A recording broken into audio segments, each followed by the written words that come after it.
قال رب إني ظلمت نفسي فاغفر لي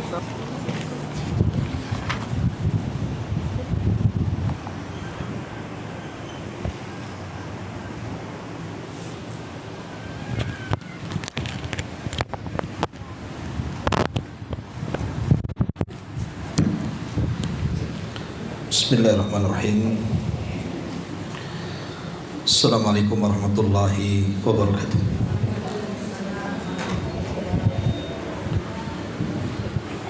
Alhamdulillah wassalatu wassalamu ala Rasulillah wa ala alihi wa sahbihi wa mawala wa la hawla wa la quwwata illa billahi wa ba'du. Baik, kita lanjutkan kajian kita, masih membahas kitab Bulughul Maram, dan kita masuk pada hadis ke 538 di sini dari hadis Buraidah. Baik, kita akan baca. Wa an Buraidata radhiyallahu anhu fi qissatil ghamidiyati allati amara an-nabiy sallallahu alaihi wasallam bi rajmiha fi zina. Qala thumma amara biha fasulliya 'alaiha wa dufinat. Rawahu Muslim. Dari Buraidah, semoga Allah Subhanahu wa taala meridhoinya, pada kisah wanita dari suku Ghamidiyah yang Nabi SAW perintahkan untuk merajamnya pada kasus perzinahan. Beliau berkata, atau perawi berkata, kemudian Nabi SAW merintahkan wanita yang berzina itu setelah dirajam, maka disolatkanlah wanita tersebut dan dikuburkan. Ma'asyiral muslimat yang dimuliakan Allah Azza wa Jalla, hadis ini dikeluarkan oleh Imam Muslim dalam sahihnya, Imam Malik dalam Muwatta'nya, dan beberapa kitab-kitab hadis memuat tentang kisah wanita Ghamidiyah ini. Baik, bagaimana ceritanya? Kenapa di zaman Nabi SAW ada pezina? Ma'asyiral muslimat yang dimuliakan Allah Subhanahu wa taala, dahulu di zaman Nabi SAW ada seorang wanita namanya Ghamidiyah, wanita dari suku Ghamidiyah. Wanita ini terjerumus kepada perbuatan zina karena syahwatnya. Akhirnya kemudian dia pun hamil gara-gara zinahnya. Akhirnya wanita ini menyesal, kemudian ingin bertobat kepada Allah Subhanahu wa taala. Tetapi kita tahu bahwa dalam Islam, seseorang yang berzina dan dia sudah menikah, maka hukuman hududnya atau hadnya adalah dirajam sampai mati. Sebenarnya kalau wanita Ghamidiyah ini mau diam-diam saja setelah dia berzina kemudian hamil, kemudian dia bertobat kepada Allah Subhanahu wa taala dengan taubatan nasuha, selesai urusannya. Karena Allah Subhanahu wa taala mengampuni dosa selain syirik,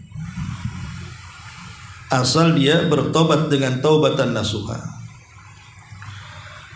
Tapi wanita ini terbebani dengan maksiatnya, dia merasa bersalah kepada Allah Subhanahu wa taala. Akhirnya kemudian dia datang kepada Nabi sallallahu alaihi wasallam dan mengatakan, "Ya Rasulullah, zanaitu fatahirni." Rasul, aku sudah berzina. Bisa enggak engkau bersihkan dari zinaku? Maksudnya bisa enggak kau rajam aku? Maka Nabi sallallahu alaihi wasallam ketika itu pura-pura tidak dengar. Dengan wajah yang kelihatan marah, dia pun memalingkan ke arah kanan. Tetapi wanita dari Ghamid ini, dari suku Azdi ini, terus memaksa Nabi sallallahu alaihi wasallam dan mengatakan, "Zanaitu fatahirni." Rasul, aku sudah berzina, tolong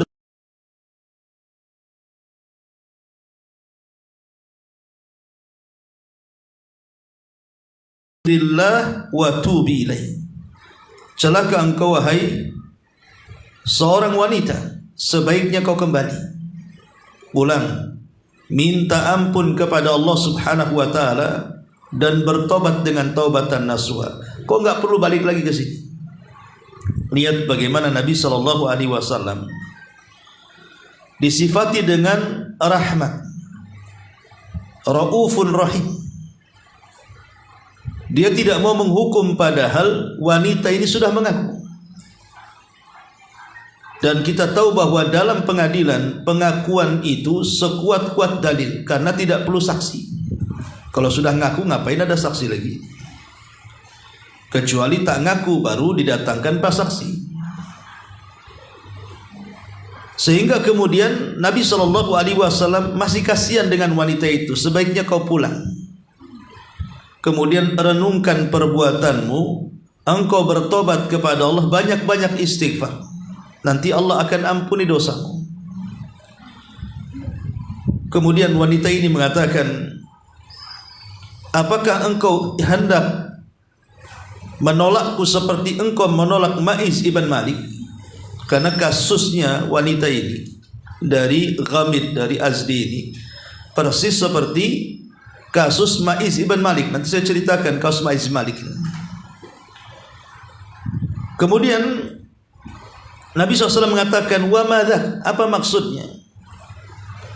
Maka wanita ini mengatakan, sesungguhnya saya ini hamil dari zina. Sungguhnya saya ini hamil dari zina. Kemudian Nabi SAW mengatakan, anti, maksudnya engkau yang hamil karena zina? Maka wanita ini mengatakan, na'am ya Rasulullah, iya tentu aku yang dimaksud itu. Maka Nabi SAW tetap mengatakan kepada wanita ini, sekalipun kau hamil, sebaiknya kau pulang. Kemudian lahirkan bayi yang ada di perutmu. Maksudnya Nabi SAW kepada wanita Ghamidiyah ini, suruh pulang kemudian melahirkan, jangan datang lagi. Cukup bertobat saja di rumah, rawat anaknya dengan baik. Tapi karena wanita ini sungguh-sungguh ingin bertobat kepada Allah Azza wa Jalla, wanita yang berakal, wanita muslimah, betul-betul ingin melepaskan dari dosa zinahnya.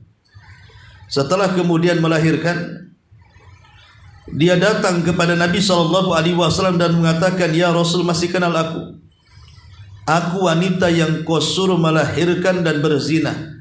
Zanaitu fatahirni. Tolong bersihkan dari dosa zinaku. Maka Nabi SAW mengatakan, tidak bisa, anakmu baru lahir. Sebaiknya kau susukan selama 2 tahun penuh.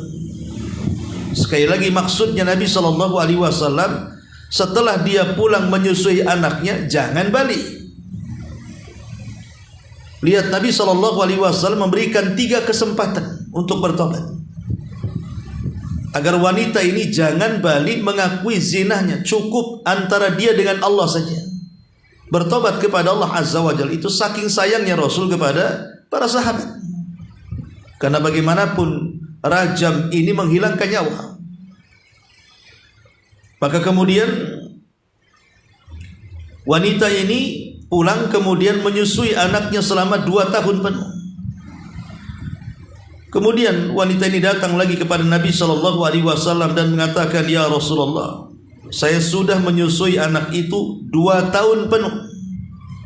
Sekarang apalagi alasannya? Zanaitu fatahhirni, tolong bersihkan aku dari dosa zinaku.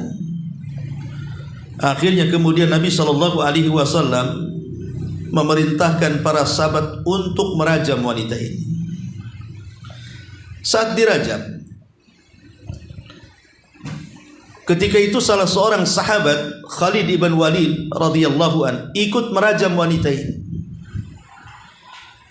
Kemudian darah dari kepala wanita ini muncrat dan terkena badan Khalid ibn Walid.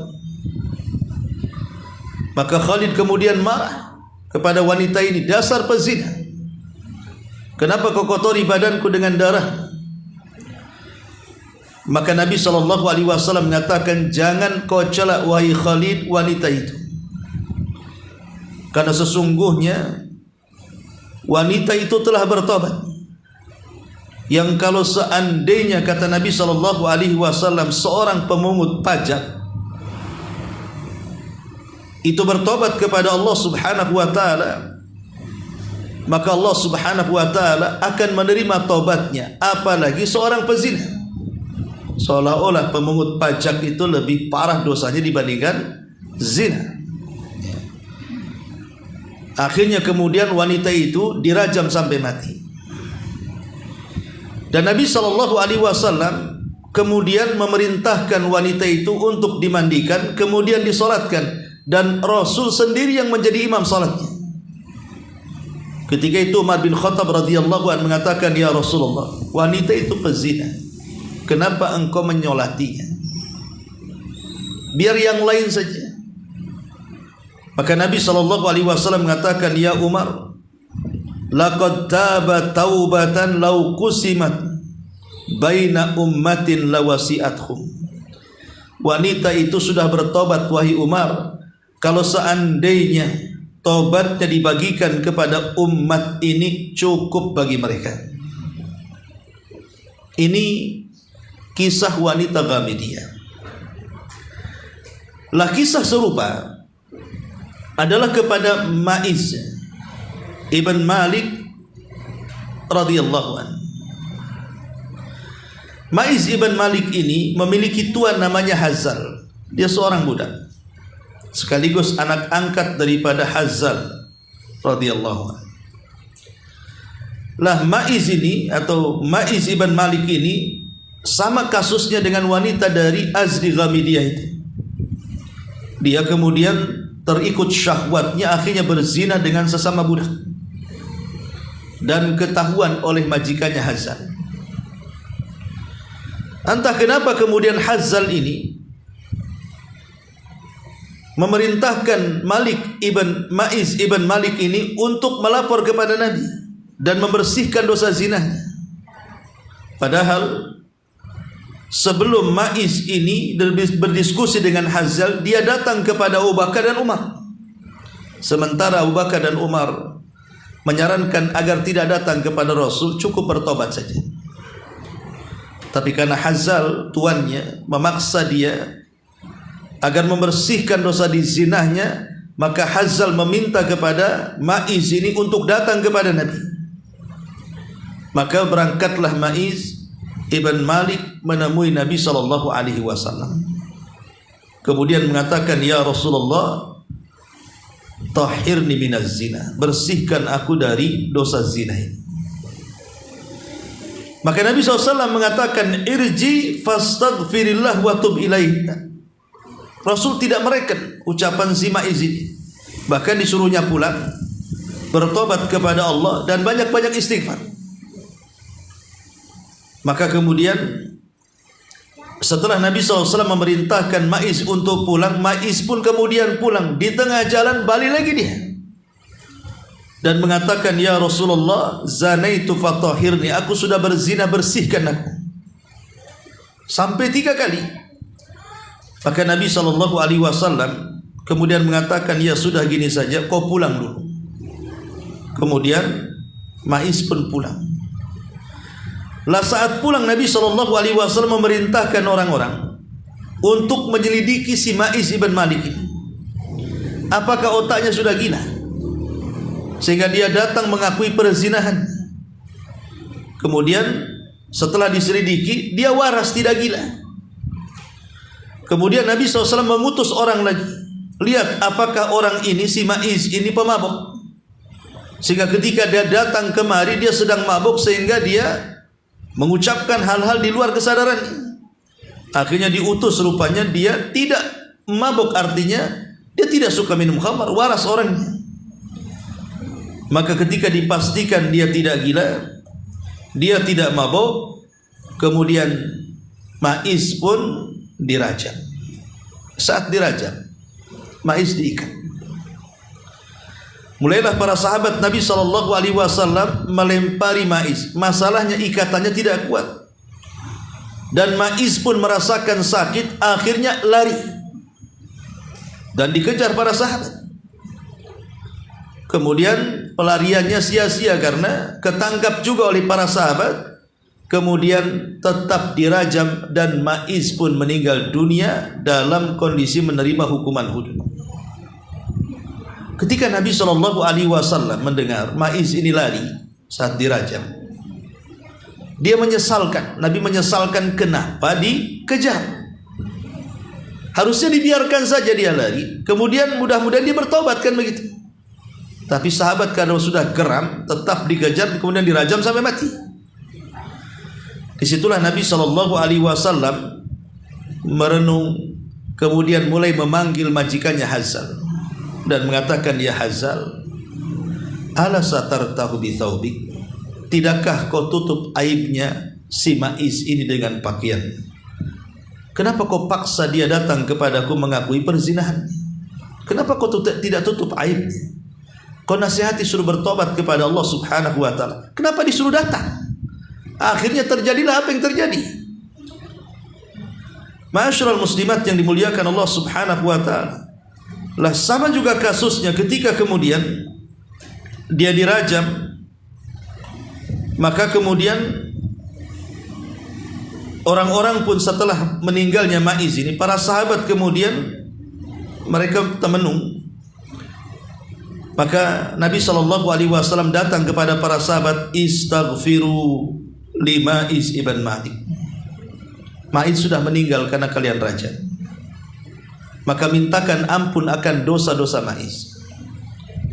Maka para sahabat mengatakan, ghafarallahu li Maiz, semoga Allah Subhanahu wa ta'ala mengampuni dosa Maiz ibn Malik. Maka Nabi SAW mengatakan, lau taba taubatan laqad taba taubatan lau kusimat bainal ummatin lawasi'atkum. Sungguh si Maiz ini sudah bertobat yang kalau tobatnya dibagikan kepada umat, dalam riwayat 70 orang penduduk Madinah, maka itu mencukupkan bagi mereka. Dua kisah ini kurang lebih hampir mirip. Tapi apakah kemudian Maiz ini yang berzina dengan wanita Ghamidiyah? Tidak ada riwayatnya. Karena ada yang mengatakan bahwa lawan zina daripada Maiz ini wanita Ghamidiyah. Tapi pendapat yang kuat berbeda kasusnya. Maiz kasus sendiri dan ia lebih dulu melapor kepada Rasul, baru kemudian wanita dari Azdi Ghamidiyah ini juga kasus yang berbeda. Baik ma'asyiral muslimat yang dimuliakan Allah Subhanahu wa ta'ala, perhatikan dua kisah ini. Dua kisah yang menarik kita kaji.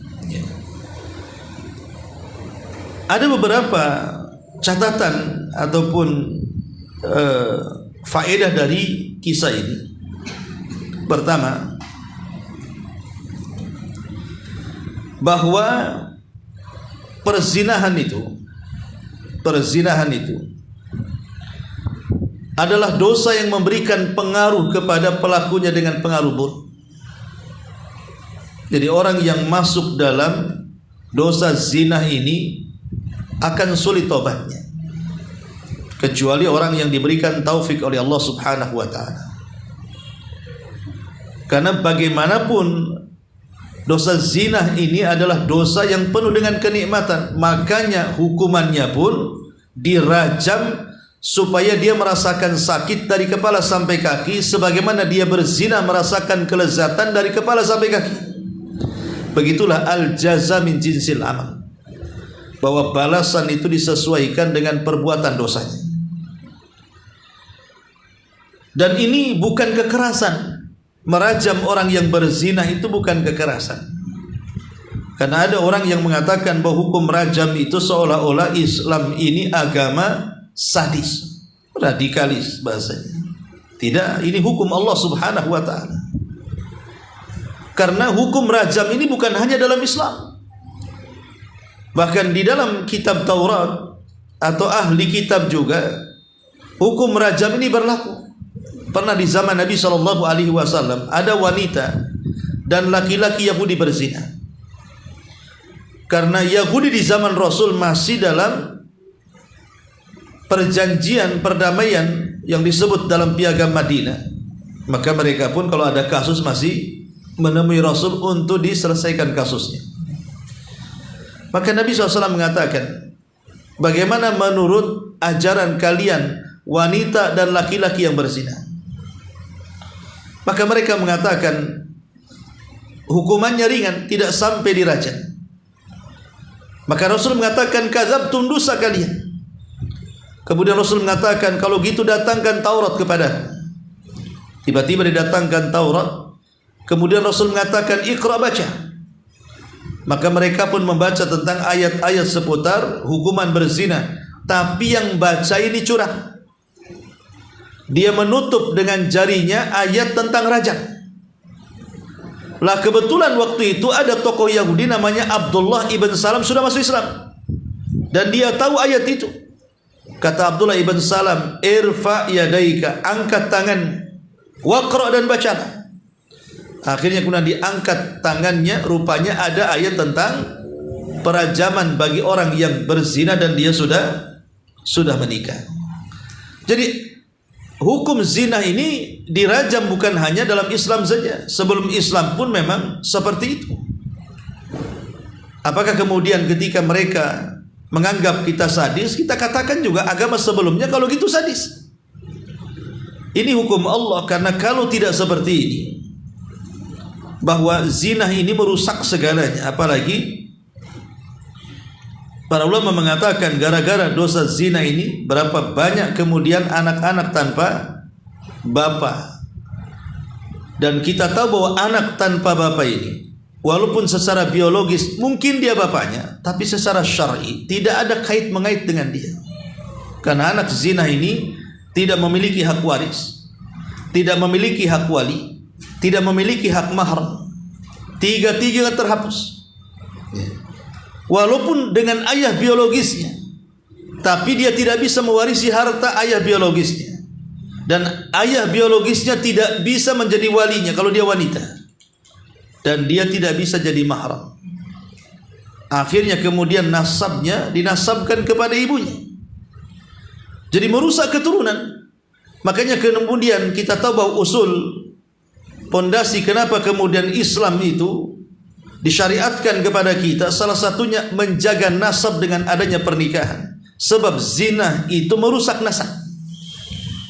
Belum lagi menghancurkan keluarga, menghancurkan masyarakat, belum lagi kemudian menyebarkan penyakit, ya, baik penyakit kepada diri sendiri atau penyakit kepada orang.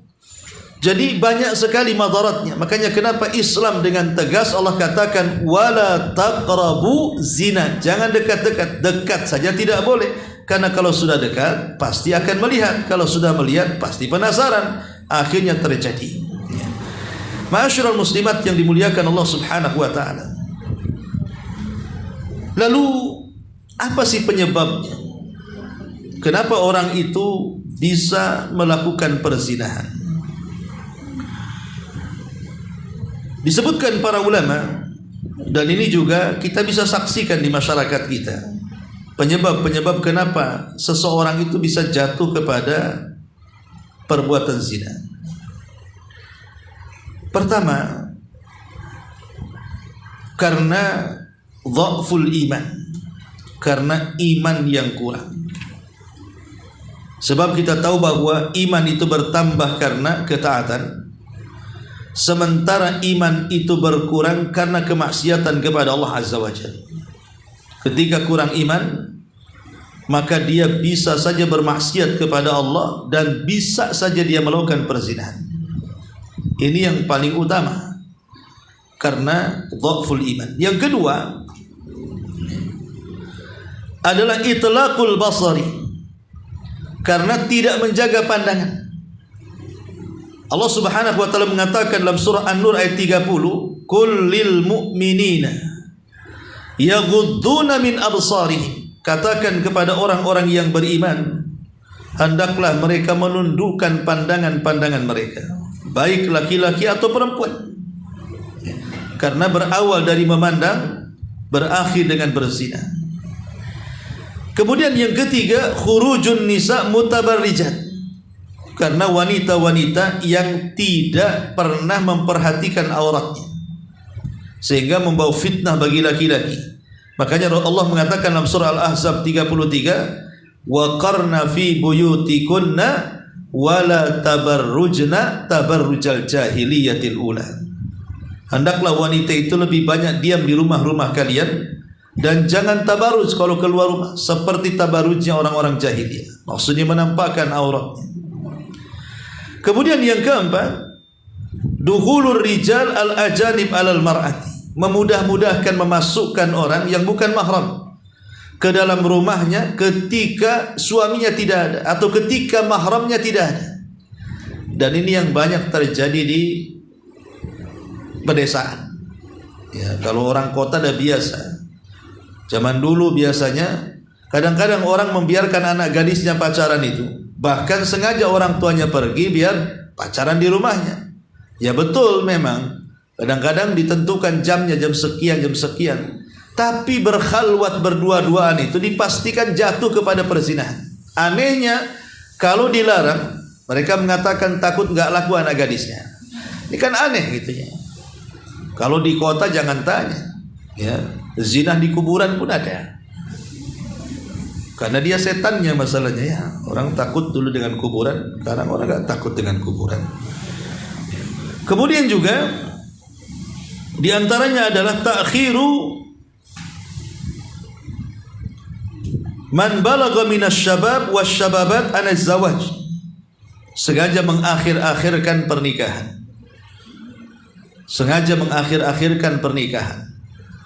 Dan itu faktornya macam-macam, entah karena pendidikan, entah karena memang orang tua, dan macam-macam. Padahal anaknya sudah mau menikah. Lihat bagaimana Nabi SAW mengatakan, ya ma'syarasy syabab man istata'a minkumul ba'a fal yatazawwaj. Wahai anak muda, kalau sudah sanggup menikah, kenapa tak menikah? Maka Nabi SAW mengatakan, idza ja'akum man tardawna dinahu wa khuluquhu fazawiju. Kalau ada laki-laki yang datang melamar putramu baik agama dan akhlaknya, fazawiju, nikahkan putrimu dengan dia. Kalau tidak, rusak putri. Makanya kata para ulama, tergesa-gesa itu dari setan. Tetapi ada hal yang harus tergesa-gesa, salah satunya menikahkan anak gadis. Kalau dia sudah ingin menikah. Kalau tidak, maka banyak kerusakan. Akhirnya kemudian pacaran, ujung-ujungnya kawin lari. Cemana ngejarnya tuh? Ya udah lari dia kan. Dan repot jadi. Jadi ini diantara juga sebab-sebabnya, dan banyak sekali sebab-sebabnya. Ya mungkin handphone ini yang paling banyak penyebabnya. Ya, alat-alat yang tidak jelas. Kalau dulu majalah, sekarang handphone, dan semua ada dalam handphone. Musik, khamr, tempat-tempat maksiat, pokoknya semua itu penyebab adanya zina. Makanya para ulama mengatakan, lalu bagaimana caranya supaya seseorang itu bisa menghindarkan diri dari berzina? Ya pertama, kuatkan iman tadi. Kuatkan iman, ingat akhirat. Yang kedua, wanita-wanita sebaiknya mereka istiqomah dengan pakaiannya, jangan membuka aurat. Yang ketiga, tundukkan, biasakan menundukkan pandangan. Kemudian yang keempat, jauhi khalwat, berdua-duaan dengan laki-laki yang bukan mahram. Kemudian juga yang kelima, jauhi majlis-majlis syahwat. Majlis-majlis yang memang di situ mengundang syahwat. Diskotik, tempat-tempat malam, kafe-kafe dan begitu seterusnya, ya. Kemudian juga segera menikah kalau memang dia sudah waktunya menikah. Jangan sampai kemudian ditunda-tunda. Jauhi teman-teman yang buruk akhlak. Kemudian berdoalah kepada Allah Subhanahu wa taala agar dijauhkan dari perbuatan zina. Intinya bahwa zina itu perkara yang sangat bahaya dalam Islam karena juga memang madaratnya besar. Kembali kepada kisah Ghamidiyah ini. Ma'asyiral muslimat yang dimuliakan Allah Subhanahu wa taala. Kisah Ghamidiyah ini memberikan kepada kita sebuah gambaran tentang Allah Subhanahu wa taala dan Rasulnya sangat suka dengan taubat. Karena wanita dan laki-laki maiz ini bertobat kepada Allah Subhanahu wa taala dan Allah itu yuhibbu tawabin, sangat suka dengan hamba-hamba yang bertobat. Lalu bagaimana caranya orang berzinah itu ingin bertobat dan tobatnya diterima? Bukankah di negeri kita ini, apa kemudian kalau ada yang berzina lapor ke Pak Prabowo, Pak Prabowo saya berzina, tolong bersihkan saya. Sementara negara kita kan tidak berhukum dengan hukum Islam. Ya, secara hukum hudud, secara umum ya banyak hukum Islam diterapkan, tapi untuk hudud negara kita kan nggak menerapkannya. Maka tidak mungkin juga kita datang ke Saudi supaya dihukum di sana, kan begitu. Kalau memang kita ini berada di negeri seperti kita ini yang tidak menerapkan hukum hudud, maka kembali kepada syurutut taubah, kepada syarat-syarat bagaimana caranya taubat itu diterima. Pertama, an-nadam, ya, adanya penyesalan. Kenapa saya terjerumus kepada perbuatan zina? Ya. Kemudian yang kedua, bukan hanya sekedar menyesal, tetapi juga dia harus meninggalkan. Dia berazam untuk tidak kembali. Menyesal, kemudian dia berazam untuk tidak mengulang. Kemudian yang ketiga, maka dia harus betul-betul melakukan hal-hal kebalikan daripada itu. Kalau dia umpamanya punya istri, ya harus lebih baik kepada istrinya. Kalau dia seorang anak muda, cepat menikah supaya terhindar, ikuti keburukan dengan kebaikan, supaya yang buruk itu bisa dihapuskan dengan kebaikan. Karena Allah mengatakan innal hasanat yudhibna sayyi'at, sesungguhnya keburukan itu bisa dihapuskan dengan kebaikan. Ma'asyiral muslimat yang dimuliakan Allah Subhanahu wa taala. Karena di zaman Nabi SAW ada seorang anak muda datang menemui Rasul. Rasul sedang mengaji seperti ini, sedang mengadakan ta'lim. Tiba-tiba anak muda ini datang menemui Nabi SAW, minta izin untuk berzina. Di tengah-tengah orang sedang ngaji, dia datang menghadap Rasul. Ya Rasulullah, idzan li bizina. Rasul, izinkan aku untuk berzina, kata. Ya gimana, para sahabat melongok semua. Orang datang kepada Rasul bertanya tentang amalan-amalan. Ini minta izin untuk berzina pula. Apa enggak gedek nih orang ini? Gimana ceritanya minta izin berzina?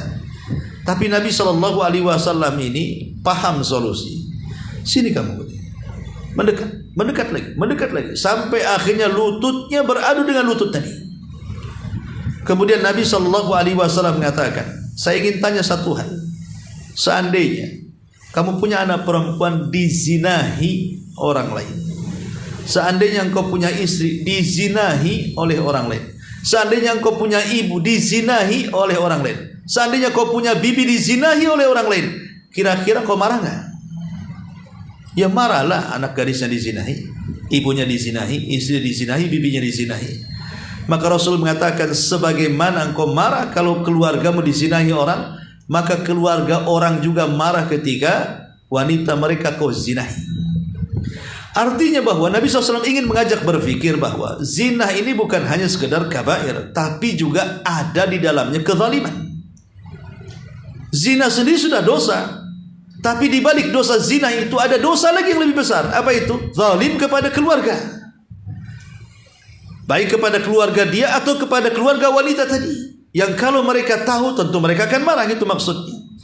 Lah, maka tobat dari zina sendiri ya bukan hanya sekedar 3 perkara. Renungkan akibat zina ini. Ada dosa yang lahir dari situ. Belum lagi penyakit dan yang semacamnya. Ma'asyiral muslimat yang dimuliakan Allah Subhanahu wa taala, ini faedah yang pertama. Yang kedua, dari kisah wanita Ghamidiyah ini, bagaimana perasaan takut yang tertanam kepada wanita Ghamidiyah ini. Akhirnya kemudian memaksakan kepada Nabi SAW untuk merajamnya karena takutnya kepada Allah Subhanahu wa ta'ala. Inilah wanita hebat. Rasul sudah memberikan 3 kesempatan. Pertama, datang suruh pulang. Kemudian dia ngaku hamil, kata Rasul, lahirkan, jangan datang lagi. Kemudian setelah melahirkan datang lagi, kemudian dia menyusui, balik, jangan datang lagi. Rasul sudah kasih 3 kesempatan itu. Maksudnya suruh tobat, cukuplah dia dengan Allah Subhanahu wa ta'ala. Tapi karena rasa takut yang luar biasa wanita Ghamidiyah ini, tetap dia minta dibersihkan dari dosanya. Sampai akhirnya kemudian betul-betul dirajam. Dan Nabi SAW ikut menyolatkan. Bimakna apa? Ketika Nabi SAW ikut menyolatkan, kemudian Rasul memuji wanita ini.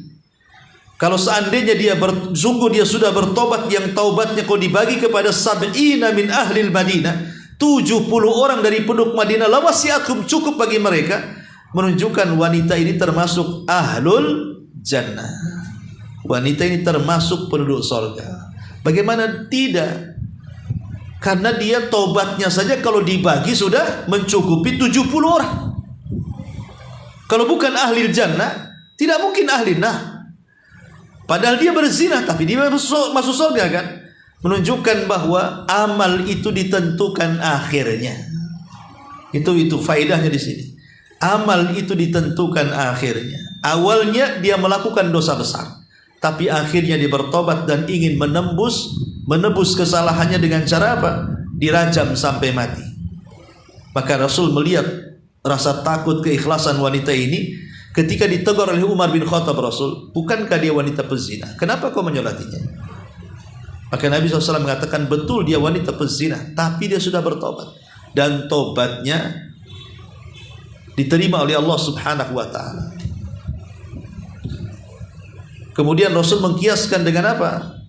Dengan pemungut pajak. Kalau seandainya pemungut pajak itu bertobat pada Allah Azza wa Jalla, maka akan diterima. Apalagi dia seorang pezina. Dari sini menunjukkan pajak itu haram. Ya. Tetapi ulama kontemporer juga memerinci soal pajak itu. Pajak itu ada 2 macam.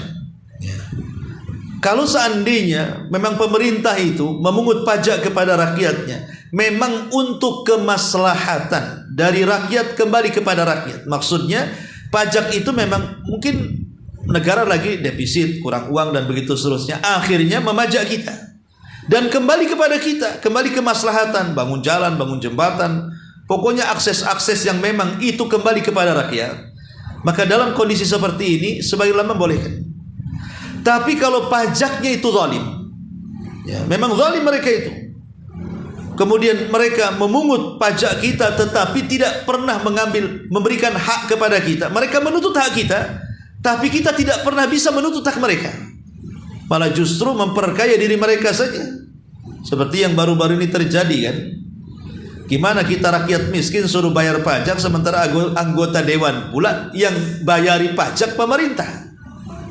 Padahal mereka rumahnya megah, kendaraannya mewah, hidupnya ya luar biasa, biasa senang hati. Sementara rakyat kecil cuma dipajakin. Lah ini zalim namanya. Walaupun hukum asal pajak sendiri tidak boleh sebenarnya. Hukumnya tidak boleh. Ya, apalagi sampai kemudian dikiaskan dengan zakat. Otaknya di mana? Zakat ini kewajiban. kewajiban yang Allah wajibkan kepada orang kaya untuk disalurkan kepada orang miskin. Lah pajak ini orang miskin aja diminta untuk disalurkan ke orang kaya, kan? Balik kan? Kalau zakat orang kaya disalurkan ke orang miskin, pajak ini terbalik di negara kita ini. Orang miskin suruh bayar pajak untuk disalurkan ke orang kaya. Dari mana-mana kan ini? Kenapa kemudian disamakan dengan zakat pula? Nah ini udah ngelantur, ya wajar kalau seandainya bicara tanpa ilmu. Tanpa ilmu pengetahuan, tidak ada agama di situ, harus ada yang membimbing. Ya. Intinya bahwa di sini kembali kepada kisah ini, wanita ini karena rasa takutnya terdorong untuk bertobat kepada Allah Azza wa Jalla. Dan ingat, rasa takut ini adalah sebab terbesar orang masuk surga. Ingat di zaman Bani Israel, ada seseorang yang semua dosa sudah dilakukannya sampai dia tua. Dia bergelimang dengan dosa dan kemaksiatan. Akhirnya karena takutnya saat detik-detik wafatnya, dia berwasiat kepada anak-anaknya, kalau aku mati, bakar aku, debuku kalian sebar di semua air lautan. Sebab kalau Allah sanggup membangkitkan aku, dipastikan aku akan diazab dengan azab yang belum pernah Allah azab siapapun selain aku, katanya. Saking takutnya. Sayangnya ketika dia mati, betul wasiat itu dilaksanakan. Abunya disebar, dikremasi, kemudian abunya disebar di mana-mana, sungai dan lautan. Dia salah. Innallaha ala kulli syai'in qadir. Allah lah atas segala sesuatu maha mampu. Maka Allah Subhanahu wa taala kemudian bangkitkan kembali debu-debu yang sudah disebar itu, mengumpul kembali, kemudian Allah ciptakan kembali kedua kali. Di sini Allah bertanya, apa tujuan? Kau ingin menghindar dariku? Maka dia mengatakan, tidak ya Rabb, tujuanku, aku minta agar dibakar dan disebar. Sebab kalau seandainya engkau sanggup membangkitkan aku takut kau akan mengadab aku. Jadi yang membuat dia berwasiat seperti itu karena perasaan takut kepada Allah. Itulah yang menyebabkan akhirnya Allah Subhanahu wa taala ampuni dosanya dan Allah masukkan ke dalam surga. Jadi karena ketakutannya, akhirnya dia masuk surga. Kemudian juga ada lagi kisah yang lain, bukan karena rasa takut, karena keikhlasan. Seorang wanita pezina masuk surga.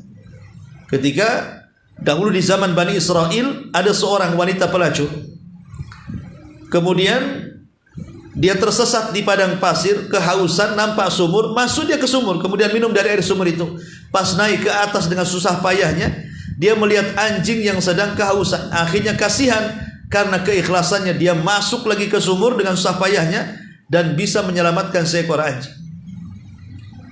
Jadi lihat, akhirnya Allah Subhanahu wa taala ampuni dosanya karena keikhlasannya. Lah wanita Ghamidiyah ini, dia terkumpul dua perkara. Perkara pertama rasa takut, yang kedua keikhlasan ingin dirajam. Makanya wajar kalau seandainya Nabi SAW terharu dengan wanita ini, karena dia ingin menebus dosanya. Sampai Rasul mengatakan seperti itu. Ya. Masyaallah muslimat yang dimuliakan Allah Subhanahu wa taala. Baik, ini di antara faedah. Secara umum faedah hadis ini biar mudah kita catat. Ya. Pertama, bagaimana sayangnya Nabi SAW kepada para sahabat, dan bagaimana ajaran Islam ini penuh dengan kasih sayang. Tidak langsung orang ngaku maksiat langsung dirajam, kan, tidak. Ya. Kemudian yang kedua, pengakuan seorang pezina itu cukup diterapkan semacam hukum hudud walaupun tanpa saksi. Karena pengakuan itu sekuat-kuat dalil. Kecuali kalau tidak ngaku maka didatangkan 4 saksi. 4 saksi pun harus melihat dia berzina. Kalau orang mendobrak, umpamanya ada seorang suami atau istri curiga pasangannya berzina, akhirnya ngajak satu RW gerebek rumahnya. Rupanya pas digerebek, yang satu duduk di sana, yang satu duduk di sini. Memang dua-duanya telanjang. Apakah kemudian sudah bisa dihukum rajam? Tidak bisa. Kenapa? Karena kehormatan dan nyawa seorang muslim walaupun dia pezina masih lebih berharga daripada maksiatnya. Kecuali pas digerebek dia sedang berzina, betul-betul sedang berzina di ranjang, nampak dengan mata kita. Itu lain ceritanya. Tapi kalau didobrak satu di sana satu di sini, ini tidak bisa dikatakan dia sudah pantas dihukum rajam. Karena bagaimanapun sekali lagi kehormatan dan nyawa seorang muslim walaupun dia seorang pezina masih lebih berharga, bisa saja dia bertobat setelahnya. Kemudian juga yang berikutnya al-hathu ala sa'i fi tathhiri nafsi minal dhunub fi dunya. Bersegera untuk membersihkan dosa mumpung di dunia. Kalau kita banyak dosa, mungkin banyak dosa baik mendolimi diri sendiri atau dosa kepada orang, menggibah, menghina, mengambil hak dan lain sebagainya, kembalikan hak-hak itu kepada orang mumpung di dunia. Kalau di akhirat sudah tidak bisa lagi mengembalikan hak kecuali qisas. Ya. Kemudian juga hadis ini juga tentang subut al-had al-iqrar, subut al-had al-iqrar bihi, tetapnya hukum hudud dengan adanya pengakuan. Kemudian di sini juga tentang kisah wanita Ghamidiyah, bagaimana wanita Ghamidiyah ini meminta kepada Nabi SAW untuk dirajam, menunjukkan keikhlasan dan amalan takut yang luar biasa, dan itu banyak dialami para sahabat Nabi SAW yang harus kita tiru tentang akhlak mereka. Karena banyak orang-orang yang melakukan kemaksiatan itu mereka tidak punya rasa takut kepada Allah Subhanahu wa taala. Banyak sekali. Padahal seorang yang beriman itu jangan cerita maksiat. Kalau seandainya sholat saja, orang yang beriman itu takut kalau sholatnya tidak diterima, apalagi maksiat. Ibadah saja bagi seorang yang beriman itu harus ada perasaan takut. Jangan-jangan sholat saya belum diterima tadi, jangan-jangan puasa saya belum diterima, jangan-jangan sedekah saya tidak diterima, dan begitu seterusnya. Apalagi maksiat. Maka hanya orang-orang yang keras hatinya yang mereka membiarkan atau terbiasa dengan kemaksiatan kepada Allah Subhanahu wa ta'ala. Ma'asyiral muslimat yang dimuliakan Allah Azza wa Jalla, kembali kepada topik tentang hadis yang kita bahas ini. Ini kan kita membahas tentang kitab Al-Janaiz, ya.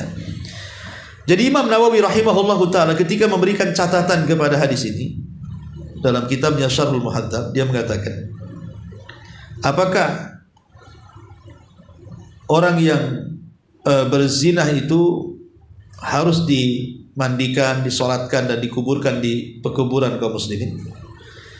Maka kata Imam Nawawi, yughassal wa yusalla 'alaiha, tetap dimandikan dan disolatkan dan tetap dikubur di pekuburan kaum muslimin, ya.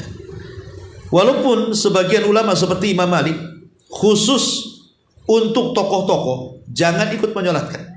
Khusus untuk tokoh-tokoh jangan menyolatkan. Sebagai apa? Takzir. Sebagai takzir artinya untuk menakut-nakuti yang lainnya jangan sampai mati ketika mereka berzina. Biar disolatkan, diurus sama orang-orang awam saja. Tokoh-tokohnya jangan ikut menyolatkan. Itu kata Imam Malik rahimahullahu ta'ala. Ya, tetapi wallahu alam, kalau memang dia sudah bertobat kepada Allah Azza wa Jalla, maka kata Imam Nawawi rahimahullah ta'ala tetap disolatkan, dan imam juga ikut, para ustadz juga ikut menyolatkan. Kemudian juga dimandikan dan dikuburkan di pekuburan kaum muslimin, ya. Tapi kalau dia memang meninggalnya di mana? Di tempat kemaksiatan, maka sebagai takzir tidak mengapa tokoh-tokoh jangan ikut menyolatkan, supaya jangan yang lainnya dijadikan pelajaran seperti dia melakukan perzinahan. Wallahu alam, ini diantara hadis tentang masalah kisah wanita dari Ghamidiyah. Baik, sampai di sini. Sebelum saya tutup, silakan kalau ada yang bertanya.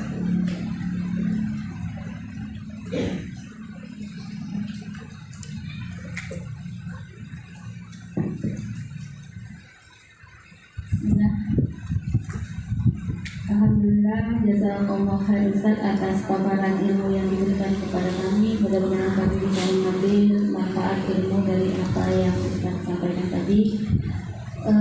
Di sini ada pertanyaan Ustaz, apakah misalnya tadi wanita yang ini dia mengaku kalau dia melakukan perbuatan zina, dan apakah dosa-dosa yang lain juga sama Ustaz, seperti dia korupsi atau membunuh orang? Maka sama perlakuan ditegakkan hukuman kepada dia ketika dia mengaku seperti itu Ustaz? Ya, alhamdulillah. Tentu masing-masing dosa kan berbeda. Ada dosa-dosa itu yang ditetapkan dalam Islam hukumannya yang disebut dengan hukum hudud. Mencuri, kalau sudah sampai 1/4 dinar itu potong tangan. Kemudian zina, kalau belum menikah maka dicambuk 100 kali, diasingkan setahun. Kalau dia sudah menikah, rajam sampai mati.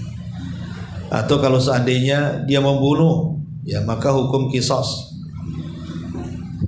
Jadi ada hukuman-hukuman yang berdasarkan Quran dan Sunnah, ada ketetapannya. Orang yang minum khamr di zaman Nabi 40 kali cambukan, kemudian di zaman Umar ditambah menjadi 80.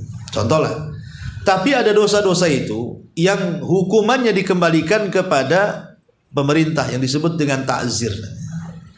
Seperti contohnya korupsi. Korupsi ini bagian daripada dosa yang hukuman pantasnya dikembalikan kepada kebijakan pemerintah. Ustaz, bukankah korupsi mencuri? Betul, tetapi dalam bahasa Arab beda. Kalau mencuri itu disebut as-sariq, pencuri. Tapi kalau korupsi disebut al-ghulul. Lalu apa bedanya sarik dengan gulul? Kalau sarik ini dia mengambil harta dari harta yang dijaga.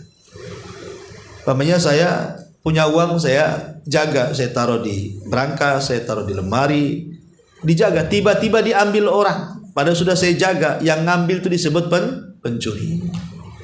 Tapi korupsi ini tidak, dia tidak mengambil uang di orang lain yang menjaga, uangnya ada di tangan dia. Dia nggak mencuri, memang uangnya di tangan dia, cuman uang ini bukan uang dia, uang negara. Diambil sama dia karena kebijakan dia, karena dia merasa pejabat ini bisa mengambil uang yang di tangan dia. Itulah bedanya korupsi. Korupsi nggak ngambil uang orang, uangnya di tangan dia, cuman karena jabatannya diambil. Sementara maling itu uang orang, kayak umpamanya contoh penjarahan kemarin itu disebut maling. Yang maling Iron Man, maling apa, celana dalam, semua dia semua itu diambil. Itu maling namanya, itu pencuri. Itu kalau sudah 1/4 dinar potong tangan dalam Islam. Ya. Tapi kan itu uang korupsi itu, umpamanya kan, uang korupsi. Maka kita ambil, tidak bisa juga walaupun uang korupsi dan itu uang dari pajak kita ambil, tidak bisa juga. Karena Anda ini mencuri, apa bedanya dia koruptor, Anda pula pencuri? Ada bedanya. Cuman kalau dosa koruptor tentu lebih besar ya daripada pencuri. Kenapa? Karena dia menanggung dosa sebanyak rakyat yang dipimpin dia. Berapa sih rakyat Indonesia itu? Uangnya diambil dia. Itu sebanyak itu dia dapat ini. Tapi hukuman di dunia kembali kepada kebijakan pemerintah. Kalau pemerintah berani hukuman mati, enggak masalah. Walaupun dia tidak membunuh. Karena kembali kepada kebijakan besar kecilnya dia mengambil uang rakyat. Itulah bedanya di situ. Jadi lihat masing-masing dosa itu ada hukuman masing-masing, tidak sama. Ya. Wallahu a'lam. Ustaz, ada pertanyaan masuk begini Ustaz. Bukankah kita tuh diperintahkan untuk bukankah kita diperintahkan untuk menutup kesalahan masa lalu? Kejadiannya begini, saya punya saudara, dia menikah setelah hamil, kemudian anaknya lahir perempuan, lalu ingin menikah. Yang jadi pertanyaan, kan orang tuanya, ayah biologisnya tidak boleh menjadi wali nikah. Sementara kalau seandainya dia ceritakan bahwa anaknya adalah anak di luar nikah, itu sama dengan saya membuka aib saya masa lalu. Sementara Allah memerintahkan agar untuk menutup masa lalu. Itu bagaimana Ustaz? Itu hal sederhana, jangan dipersulit. Tidak perlu diceritakan, betul, jangan diceritakan kalau anak ini hasil zina. Anak tidak perlu tahu.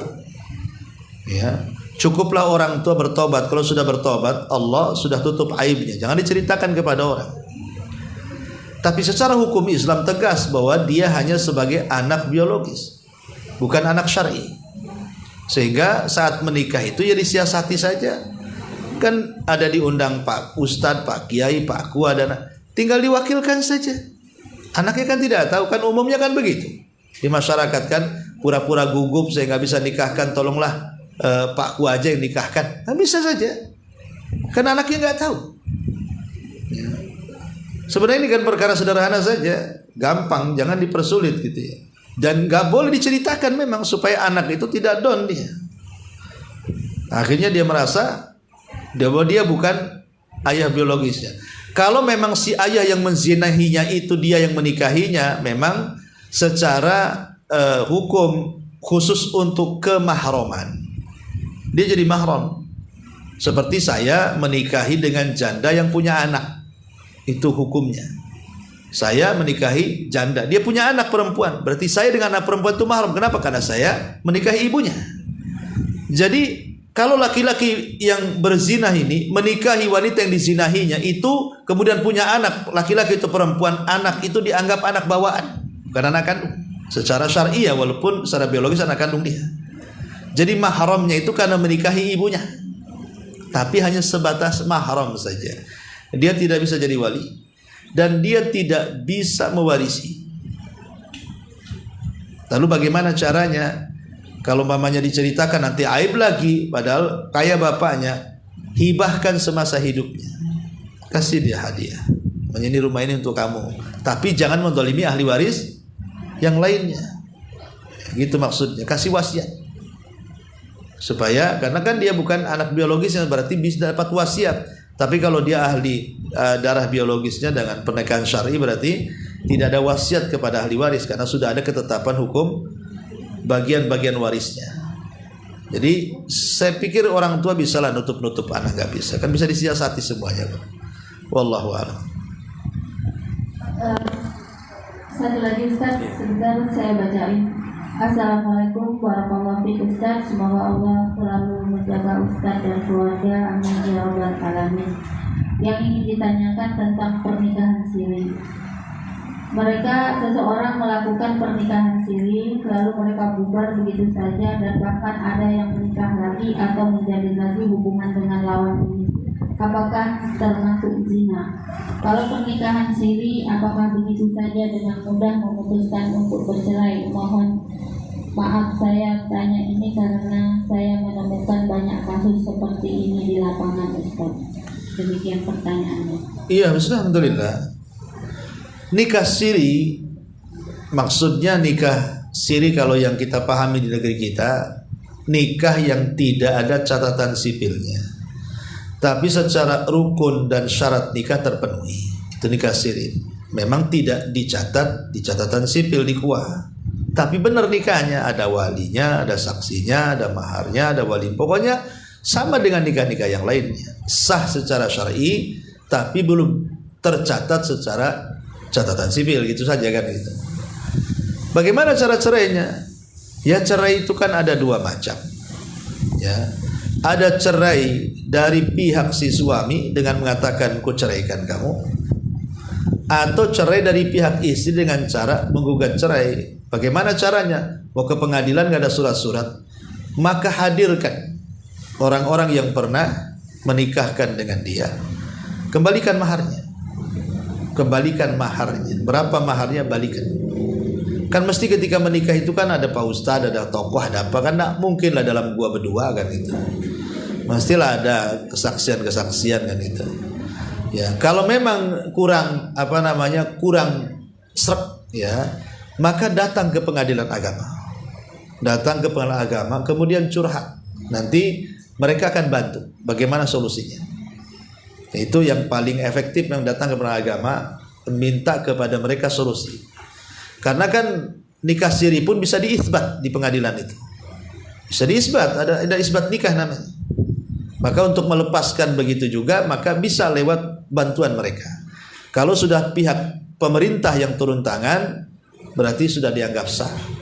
Tapi kalau pisah begitu saja, nggak ada kata cerai, ya tahu-tahu si suami kawin lagi, si kawin lagi, ya itu nggak boleh. Ya, bagaimanapun kalau belum ada kalimat talak, maka tidak boleh seseorang menikah. Belum lagi dalam talak itu kan ada masa idah juga. Nggak bisa juga habis ditalak besok nikah kan itu ya. Kan ada masa idahnya. Wanita yang haid harus 3 kali sucian, wanita menopause harus 3 bulan, wanita yang belum digauli, ya kan, cukup sebulan. Wanita yang mati harus 4 bulan 10 hari, kan ada masa idahnya itu. Tak sembarangan, ya kan.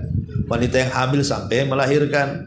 Jadi masalah-masalah seperti ini memang masalah rumit di masyarakat, tapi memang sebenarnya karena kejahilan orang-orang itu akhirnya terjadilah kasus-kasus seperti ini. Makanya pentingnya ketika nikah siri itu harus dipegang ucapan saksi. Jadi ada pernyataan dari wali, pernyataan dari saksi. Ini saksi juga penting. Ya, karena nanti kalau terjadi gugat atau cerai kan gitu ya, bisa dipegang. Pamannya ketika siapa yang jadi saksi ini nikah siri ini? Si Anu, oh si A. Tanya, kamu siap jadi saksi? Siap. Nanti kalau terjadi sesuatu, kamu siap dipanggil? Kan harus ada ininya. Jangan asal saksi main tunjuk di jalan aja, orang di jalan suruh kemari, nanti ketika nggak ada orangnya. Ya. Jadi sebagaimana nikahnya disaksikan, maka perceraian pun disaksikan. Kalau nikah siri susah masalahnya kalau tidak ada mereka yang hadir di pernikahan itu. Ya salah satu jalannya kalau ustaz sudah orangnya sudah meninggal atau orangnya sudah kemana, nggak tahu gimana ini. Ya sudah, satu-satu jalannya datang ke pengadilan, minta solusi kepada mereka. Wallahu a'lam.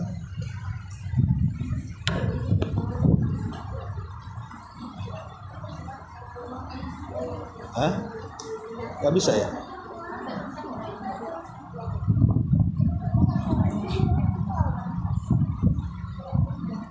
Ustaz, mau tanya tentang anak yang hasil zina tadi itu. Kalau dengan bapak biologisnya saja dia bukan mahram, bagaimana dengan keluarga dari bapak? Nah, itu gimana mahram ini kan? Ya nggak mahram sama bapaknya aja enggak, apalagi sama keluarga bapak kan itu. Dia sama ibu saja mahramnya, sama keluarga ibu semua. Dan secara syar'i memang harus dibintikan kepada ibunya. Memang seperti itu hukumnya. Sebenarnya untuk membuat jerah Islam itu kan, supaya membuat jerah jangan suka berzina, nanti punya anak kayak gitu, kasihan nggak? Kasihan sama anaknya. Sebenarnya kan itu maksudnya. Maksudnya itu supaya bagi yang lain pelajaran. Kan itu. Jadi intinya bahwa mahramnya sama bapaknya itu hanya sekedar menikahi ibunya saja. Itu saja, menikahi ibunya jadi mahram. Kalau tidak dinikahi ya nggak ada mahram. Cuman walaupun bukan mahram bukan berarti boleh nikah sama ayah biologisnya, nggak boleh. Tetap dalam Islam nggak boleh karena ada darah dari dia masalahnya. Walaupun bukan mahram, tetap nggak boleh nikah dengan ayah biologisnya. Ya, wallahu a'lam. Ya.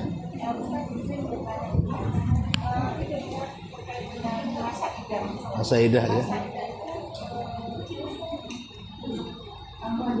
Masa idah itu berlaku sejak suami menjatuhkan talak atau putusan pengadilan? Masa idah itu adalah putusan pengadilan.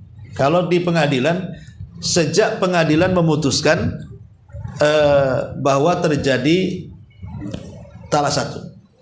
Jadi saat pengadilan ketok, sah menurut pengadilan, berarti berlaku hukum masa idah. Dan selama hukum masa idah ini, ingat bahwa talak itu ada dua. Ada yang boleh rujuk, ada yang tidak boleh rujuk.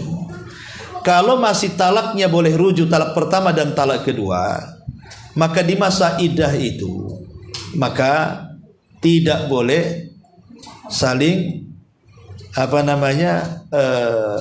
memisahkan diri, satunya kabur ke rumahnya, satunya enggak boleh, tetap suami istri satu rumah sampai betul-betul masa idahnya habis ya. Karena dikhawatirkan mungkin selama masa idah penungguan itu mau balian, itu masalahnya ya. Kecuali kalau sudah enggak ada cinta sama sekali, maka Allah mengatakan wasarrihunna bil ma'ruf. Sebagaimana mengatakan talaklah dengan cara baik. Kalau sudah tidak ada suami yang baik, membolehkan istrinya pulang. Kalau suami yang baik mengantarkan istrinya, udah tunggu kok aja di rumah sana dengan orang tuamu. Kalau sudah nggak ada kepikiran balik gitu maksudnya kan, ya nggak apa-apa seperti itu. Kalau ada kesepakatan, ya ulama mengatakan seperti itu. Dan kemudian kalau seandainya talaknya yang kedua talak bain, memang sama sekali sudah nggak bisa kembali, Talak bain itu nggak sama sekali nggak mungkin, karena kan sudah 3 kali talak, berarti harus nikah dengan laki-laki lain kan, begitu ya. Ya itu pun tetap masa iddahnya berlaku. Kalau menopause 3 bulan, kalau memang masih mengeluarkan darah haid ya 3 kali bersih itu, atau 3 kali haid, sebagian ulama mengatakan seperti itu. Selama ini tidak boleh meminang, tidak boleh dipinang, tidak boleh dinikahi. Kenapa? Karena orang yang menikah sebelum masa iddahnya selesai, namanya talak 1 atau talak kedua, itu justru nikahnya batal. Yang kedua, selamanya tidak boleh menikah, karena dia menikah belum waktunya. Kan waktunya belum selesai masa iddahnya. Masa nikah itu namanya nikahi istri orang namanya. Kan masa iddah itu wanita masih dianggap istri daripada suami yang tergantung. Kalau sudah habis masa iddahnya, betul-betul memang sudah pisah namanya. Tapi kalau masa iddah itu masih istri, makanya kewajiban suami masih memberikan nafkah sampai habis masa iddahnya. Itu ya. Kecuali kalau seandainya kan tidak boleh seorang suami itu memberikan madarat kepada istri, menggantungkan perceraian. Tapi boleh di satu sisi seorang suami menggantung-gantungkan perceraian untuk menyiksa istrinya dalam satu kondisi. Kalau yang salah istrinya, seperti istrinya berzina, umpamanya kan. Ya, suami ingin menyiksa batinnya dengan cara apa? Tidak menceraikannya dan juga tidak menggaulinya, dibiarin aja. Itu dibolehkan. Ya, dalam surah An-Nisa. Ya. Tapi kalau kesalahan dari pihak suami ataupun kedua-duanya sepakat, maka tidak boleh menggantung perceraian. Harus seperti ceraikan, kalau suka ceraikan, kalau tidak, kalau masih suka ya ambil, kalau nggak suka ya pisahkan. Jangan digantung untuk nyiksa anak orang. Boleh jadi mungkin dia ingin nikah lagi dan begitu seterusnya kan. Ya. Dan bab cerai ini memang cukup panjang sih ya. Wallahu a'lam. Satu lagi Iya. Ustaz. Ya, pertanyaannya begini Ustaz. Assalamualaikum warahmatullahi wabarakatuh. Waalaikumsalam. Ustaz, saya punya saudara. Dulu dia pernah bertengkar beberapa tahun yang lalu dan suaminya meninggalkan dia. Setelah berjalan hampir 10 tahun, kemudian suaminya kembali lagi dan mereka hidup bersuami istri. Apakah ini dibolehkan Ustaz? Sementara saya melihat di buku nikah, apabila seorang suami meninggalkan istri 3 bulan berturut-turut, maka jatuh talak kepada istrinya. Beliau sepertinya ingin menanyakan. Enggak jatuh talak, kan belum jatuhkan talak. Itu kalau seandainya menggugat ke pengadilan dengan apa namanya di surat nikah itu. Ya. Jadi kalau tidak sama sekali ya meninggalkan, hilang gitu saja, sebelum ada gugatan cerai atau sebelum suaminya menjatuhkan talak, tetap suami istri. Kalau datang ya tetap dia suaminya. Kan belum ada cerainya di situ. Adapun kalimat itu kalau menggugat di pengadilan, lah kan belum menggugat, nggak mungkin semata-mata lihat buku nikah dianggap cerai. Bahaya kalau begitu. Nanti mamanya suaminya kerja luar negeri, kontaknya habis, nggak ada. Kemudian pengangguran, tahu-tahu pulang udah kawin lagi istrinya, bahaya nanti kan. Itu maksudnya dalam surat taklik, surat nikah itu kalau menggugat, ya, menggugat dan tidak bertanggung jawab. Makanya kenapa Umar bin Khattab radhiyallahu an membatasi seorang suami keluar kerja itu di 4 bulan saja. Ya, kan Umar dulu biasa setahun sekali ganti pasukan. Jadi satu hari Umar keluar, rupanya ada seorang wanita menyandungkan syair di atas ranjang. Jadi mengatakan kalau bukan karena takut kepada Allah sudah bergetar ranjangku. Maksudnya sudah selingkuh. Ya. Lah Umar akhirnya paham kebutuhan biologis perempuan. Akhirnya Umar mengatakan sudah, kebijakan diganti, yang tadinya setahun sekali jadi 4 bulan sekali. Dari sini jadi patokan seorang suami boleh keluar, dia hanya 4 bulan harus pulang. Ya, kecuali karena kesepakatan suami istri, karena pekerjaannya menuntut 2 tahun ya. Tapi kalau istri tidak terima gitu ya, sudah ngomong pokoknya kalau nggak 4 bulan nggak balik awas bang, ya kan? Dia ancam kan itu. Betul 5 bulan tak balik-balik. Ya itu kan sudah keluar batas itu namanya kan 4 bulan. Ya udahlah gugat aja lah. Masa 4 bulan nggak tanggung jawab, bang, ngirim duit nggak apa gitu kan? Wallahu a'lam. Baik, sampai di sini subhanaka wa bihamdika asyhadu an la ilaha illa anta astaghfiruka wa atubu ilaik. Wallahu taala alam. Assalamualaikum warahmatullahi wabarakatuh.